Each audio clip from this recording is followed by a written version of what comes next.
João 20, versículo 19.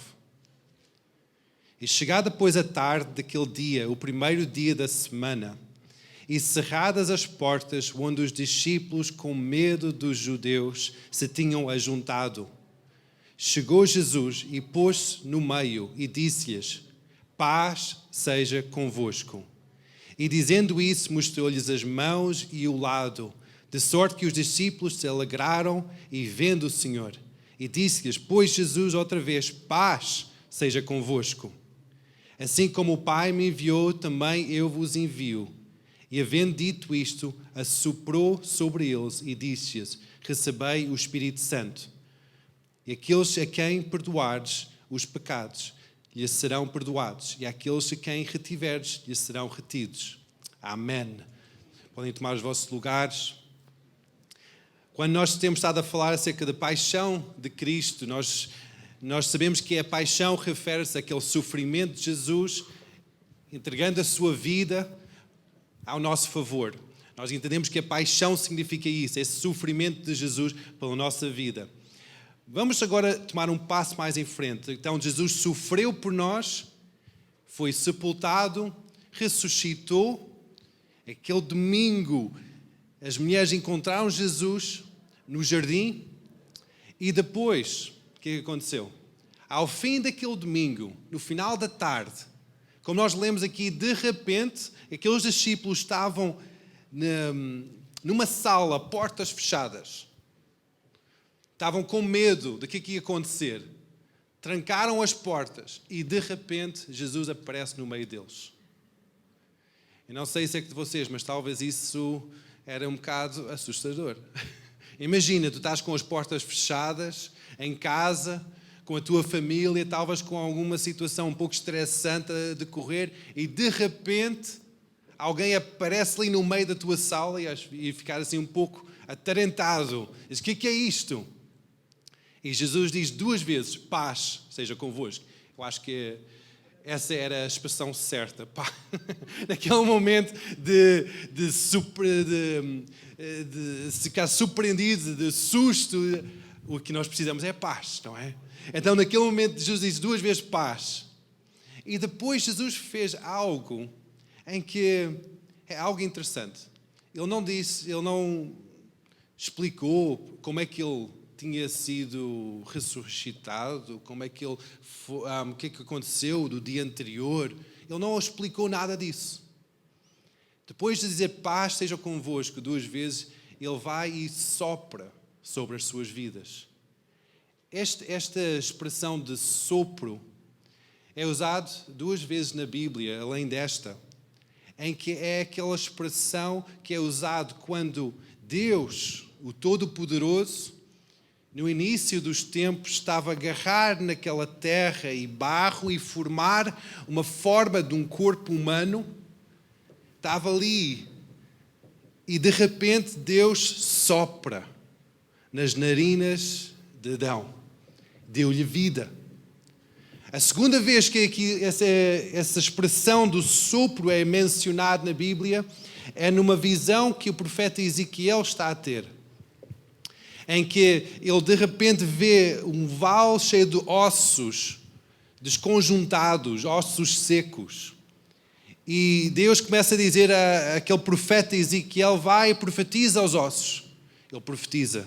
E depois vai e fala para seja posto carne e pele à volta. E depois Deus diz a Ezequiel, vai e profetiza vida. E de repente houve aquela expressão novamente do sopro. E o sopro de vida entrou naquele exército e ganharam vida. Por que Jesus soprou sobre esses discípulos? Eles já eram pessoas vivas, não é? Eram homens vivos. Mas por que Jesus precisava de soprar sobre aqueles discípulos? Porque aquele sopro de vida trazia essa nova vida. A vida eterna. Jesus tinha aqueles homens a segui-lo, sendo os seus discípulos. em que aqueles homens estavam a ver Jesus operar. Chegou um momento em que Jesus até enviou-lhes para cidades e disse: olha, com esta autoridade, que este poder que eu tenho, vão para aquelas cidades e começam a ministrar o reino de Deus. E eles começaram a ver sinais e maravilhas, coisas incríveis acontecerem. Pessoas curadas, pessoas libertas. Realmente, o reino de Deus estava a chegar através das suas vidas, mas aqueles homens ainda não tinham aquele novo nascimento, aquele sopro de vida dentro do seu interior. Eles não eram novos nascidos, não eram regenerados, eram seguidores de Jesus, estavam a usar o poder que Jesus lhe tinha dado, aquela autoridade conferida por Jesus, e vão, ministram o reino de Deus, mas ainda não eram novos convertidos e não eram regenerados. Só no momento em que Jesus ressuscitou dos mortos, pôs no meio deles e soprou sobre as suas vidas, de repente, eles se tornaram novas criaturas, pessoas regeneradas.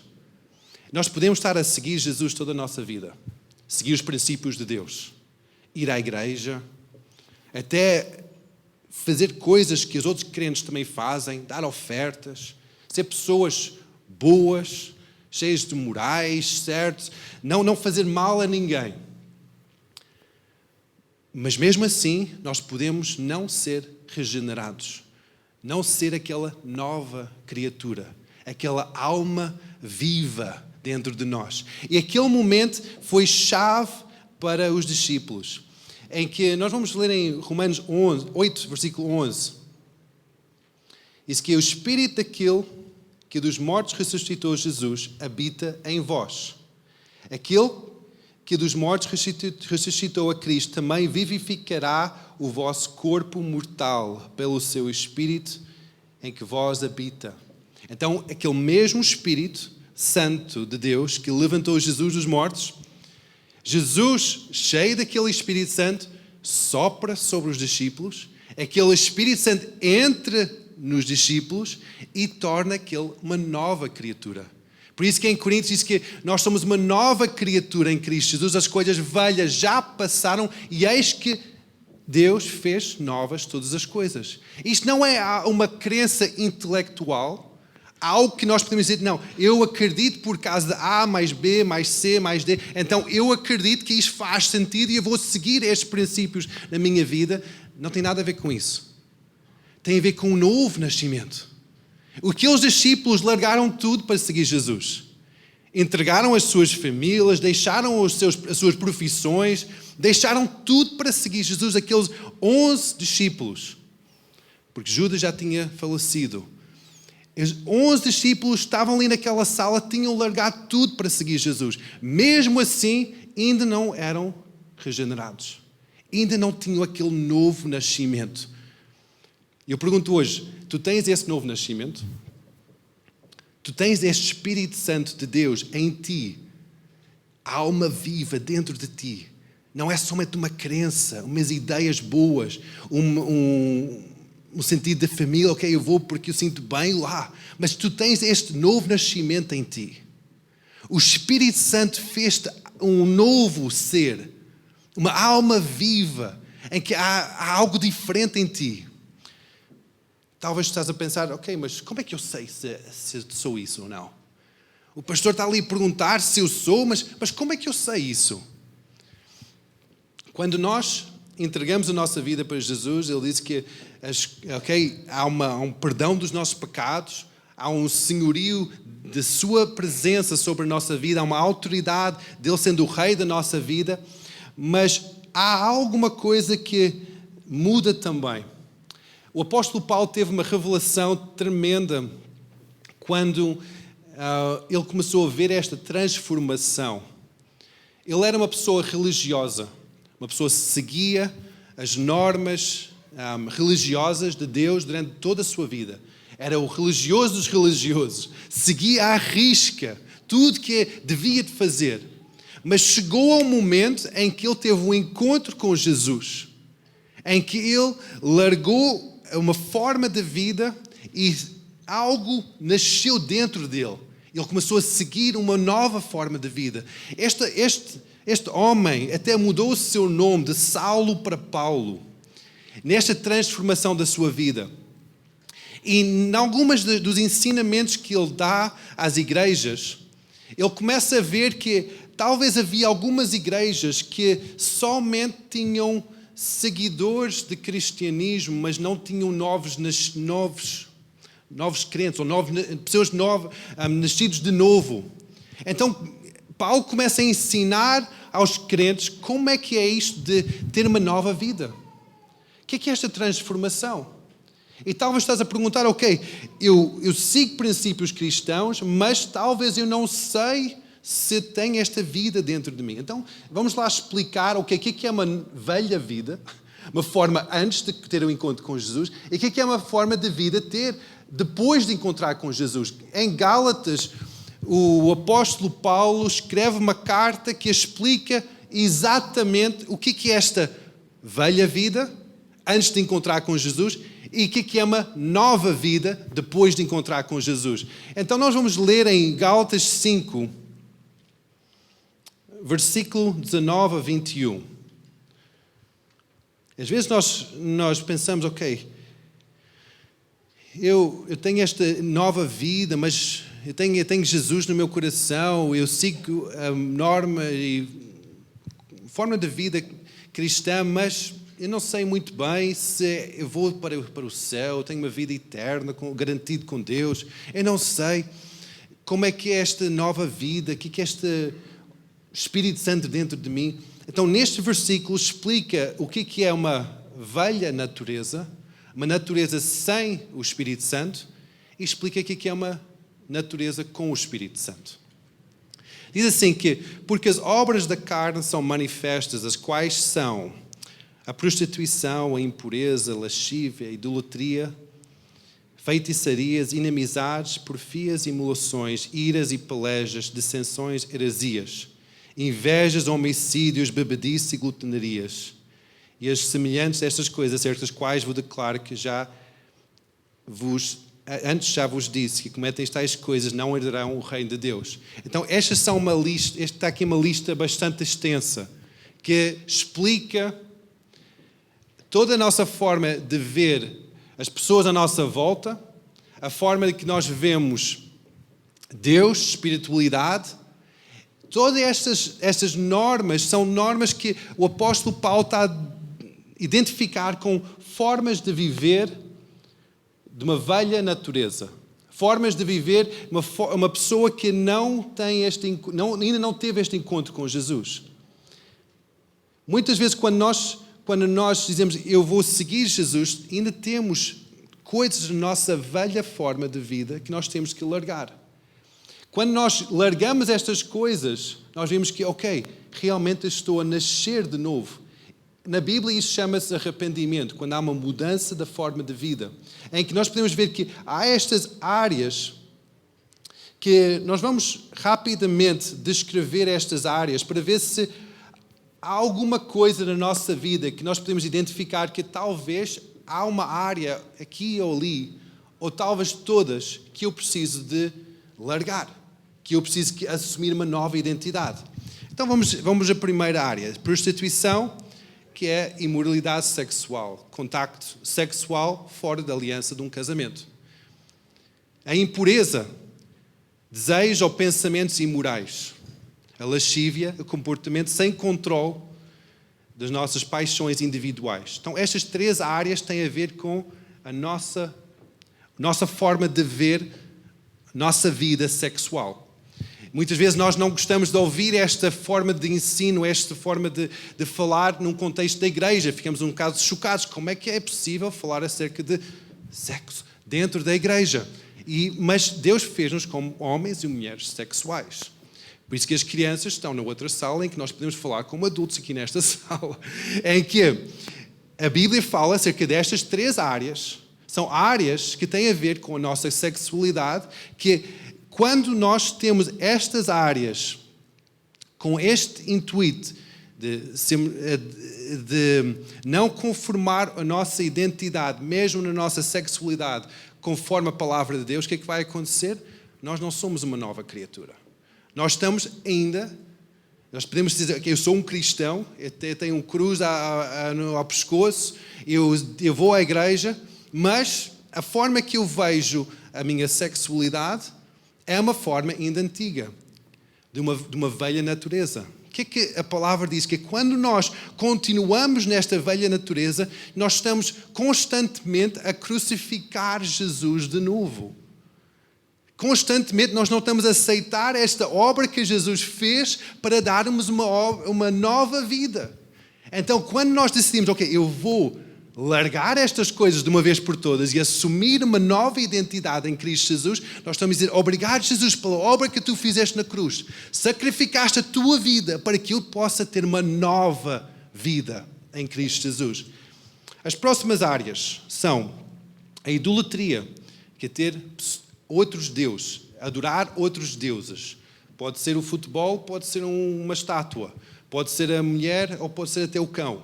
Ter outros deuses, idolatria. Feitiçarias.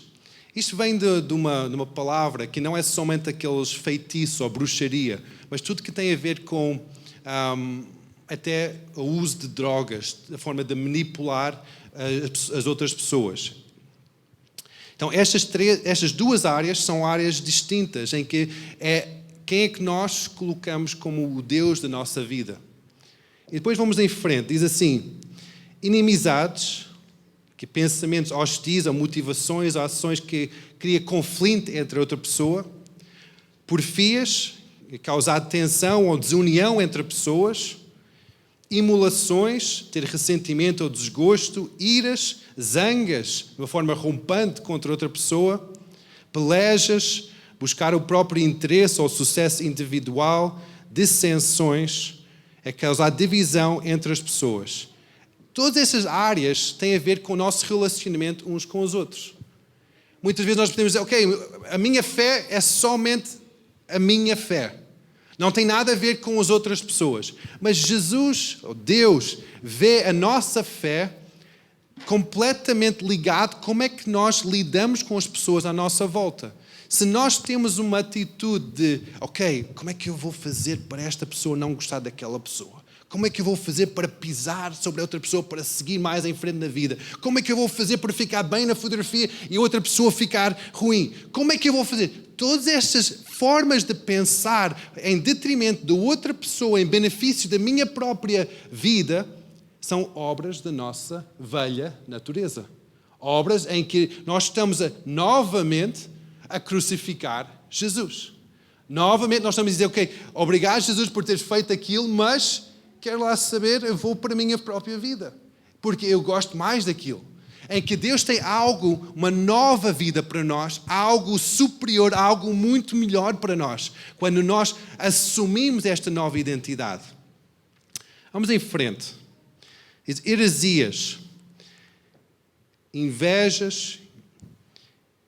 Heresias é quando há divisões entre a própria igreja, entre os próprios ensinamentos. Então, imagina que nós começamos a dizer algo na igreja e depois alguém levanta e diz, não, é outra coisa. Né? E quando há estas heresias, há um ensinamento contrário à palavra de Deus. Invejas é um ressentimento contra uma outra pessoa. Homicídios, desejar a destruição da outra pessoa. Não é somente matar uma pessoa, mas desejar que aquela pessoa não tenha sucesso, não seja bem sucedida. Bebedices é não ter controle físico ou mental sobre o consumo de álcool.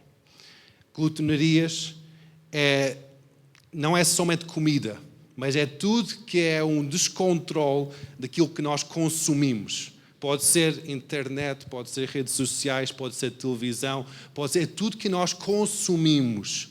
É um descontrole sobre o consumo que nós fazemos. Então nós podemos ver que estas áreas também estão a demonstrar que nós ainda temos uma velha natureza. Quando há este descontrole da nossa vida. Então nós podemos ver que a nossa fé não é somente acerca da forma que nós vamos à igreja ou a forma que nós adoramos. A nossa fé não somente tem a ver com como é que nós dizemos amém ou aleluia, como é que nós damos ofertas ou como é que nós servimos até na igreja. A nossa fé, a forma que nós demonstramos que nós temos uma nova somos uma nova criatura, temos uma nova identidade, é a forma que nós deixamos de ter uma identidade velha. É quando nós largamos esta forma de pensar e seguimos algo novo. O que é este algo novo? Logo no versículo seguinte fala acerca deste algo novo que vem nesta nova vida em Cristo. Logo a seguir, versículo 23.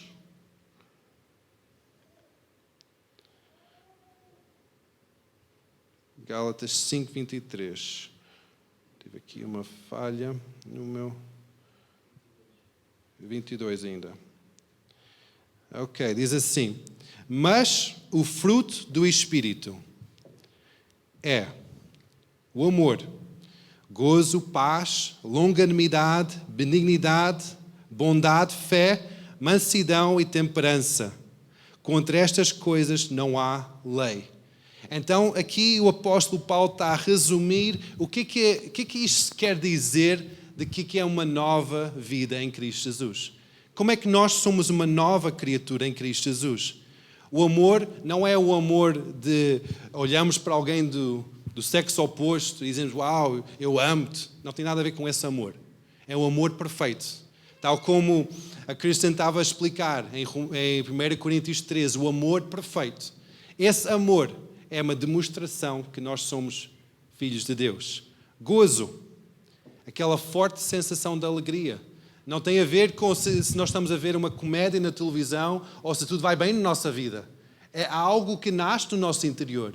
É um sentimento de ser contente, feliz com a vida, estar bem na vida. Paz é quando nós temos essa confiança em Deus, que Ele está no controle. Longanimidade, a capacidade de esperar sem ficar desanimado. Quem gosta de esperar aqui? Eu não. Eu não gosto de esperar. Mas aqui há uma característica de uma pessoa que tem esta nova identidade em Cristo Jesus, é uma pessoa longânima, que tem uma capacidade de esperar sem ficar desanimado, ou ter paciência. Benignidade é quando nós temos a consideração para as outras pessoas. Olhamos para uma outra pessoa, não com aquele sentimento que é uma outra pessoa, fica para lá, mas há uma consideração, há uma, como é que eu posso servir-te? Como é que eu posso demonstrar amor? Bondade, a capacidade de fazer o que está certo em benefício dos outros. E fé, aquela firme devoção a uma outra pessoa, a uma outra causa, que tem um compromisso, acreditar em algo que ainda não se vê, ter aquele fé. Mansidão, ser amigável mesmo perante os inimigos. E temperança, controlar os nossos próprios desejos. Então nós podemos ver que há uma diferença de natureza antiga e a natureza nova. Mas nós podemos dizer, ok, mas isto é algo super-humano. Isso é algo utópico, que é algo que nós podemos ver que realmente é uma boa forma de viver, mas ninguém consegue fazer isso. Ninguém consegue lá chegar. E é verdade. Eu não consigo. Tu também não consegues. Nenhum de nós consegue lá chegar. Nós podemos dizer que nós seguimos Jesus toda a nossa vida e tentar, um por um, de comprometer com chegar a um certo ponto de vitória em cada uma destas áreas. Mas nunca vamos lá chegar. Até que o ponto em que nós recebemos o Espírito Santo de Deus nas nossas vidas. Aqueles 12 homens, durante 3 anos, estavam a seguir Jesus, comprometendo com os seus princípios. De vez em quando tinham algumas falhas, mas estavam constantemente em contacto com Jesus. É dizer, ok, estamos a seguir os teus, estamos a aprender o que é fazer parte deste reino que nós não vemos. De vez em quando havia brigas entre eles, de vez em quando havia falhas.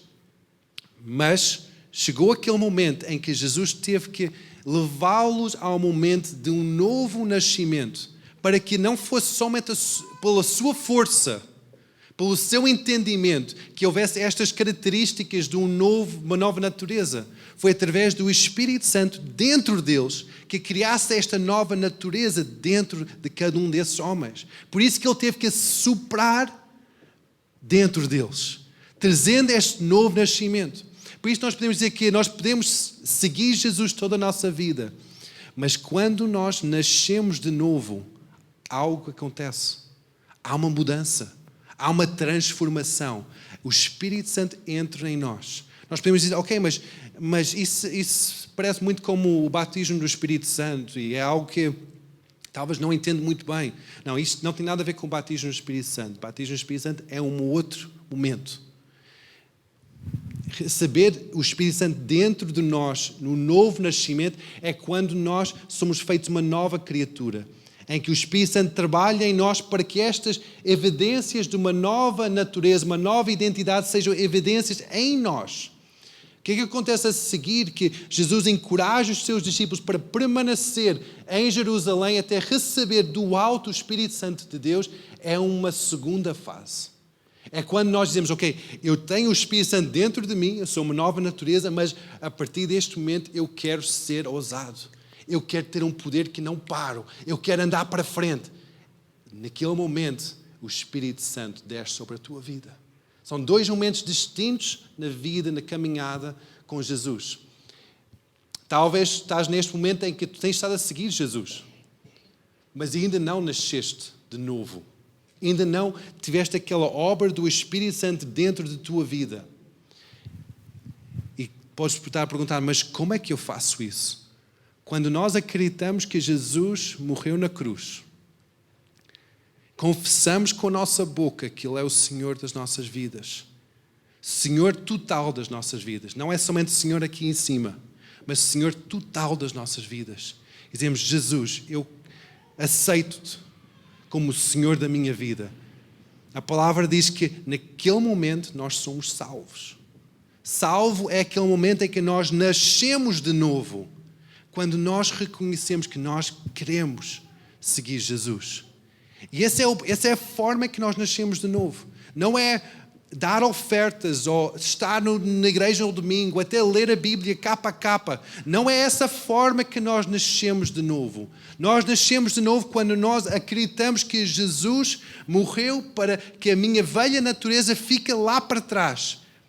E eu acredito que esta morte que ele sofreu não foi para uma morte para ficar dentro do túmulo, mas para nascer, para ressuscitar e para que eu tenha uma nova vida. E esse é o momento em que nós temos um novo nascimento. Vamos ficar em pé, igreja.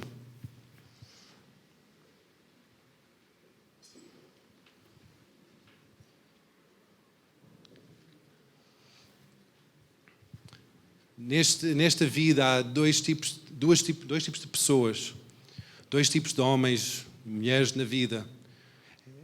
Nós somos todos iguais. É verdade, composição orgânica, somos todos iguais. Mas há duas formas, há dois tipos de pessoas. Há pessoas que conhecem Jesus e pessoas que não conhecem Jesus. Pessoas que são homens naturais e há outras pessoas que são homens espirituais. São nascidos de novo. Em que há essas duas formas. Se nós nunca entregamos a nossa vida para Jesus, nunca conhecemos Jesus como nosso Senhor e Salvador, nós vamos ser homens somente naturais, em que nós vamos esforçar a toda a nossa vida para conseguir chegar a um certo tipo de patamar moral, religioso, mas nunca vamos lá chegar. E talvez até ao fim da nossa vida vamos sentir, ok, eu cheguei a um certo ponto, talvez eu pequei menos do que eu fiz obras boas. Então eu acho que devo fazer parte daquela grande congregação que chega ao céu. Mas se não conheces Jesus, se não tens fé em Jesus, se não és nascido de novo, és um homem natural. E podes fazer as obras boas durante toda a tua vida, mas mesmo assim és um homem natural. Não és um homem espiritual, nascido de novo. E chega aquele momento em que cada um de nós temos que dizer, ok, eu quero ser esse homem espiritual. Que eu quero nascer de novo. Eu quero que o Espírito Santo habite dentro de mim. E esse é o momento em que cada um de nós chega, em que nós dizemos que eu quero seguir Jesus. Não somente seguir princípios, mas seguir este encontro com Jesus diariamente. E para terminar este dia de Páscoa, este dia, domingo de Páscoa, em que todos nós estamos a celebrar a ressurreição de Jesus,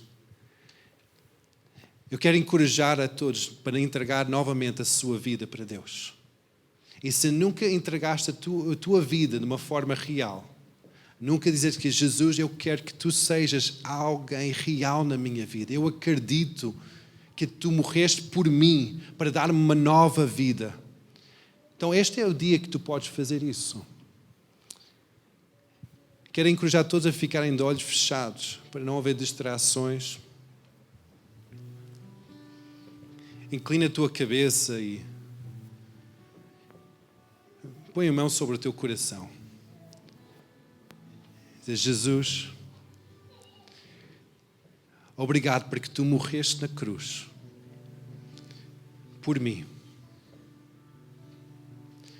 E obrigado porque eu posso ter uma nova vida em ti. E eu aceito-te, Jesus, como o Senhor da minha vida.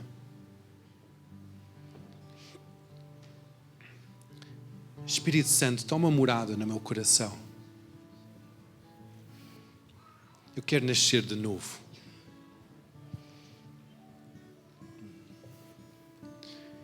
Eu quero nascer de novo.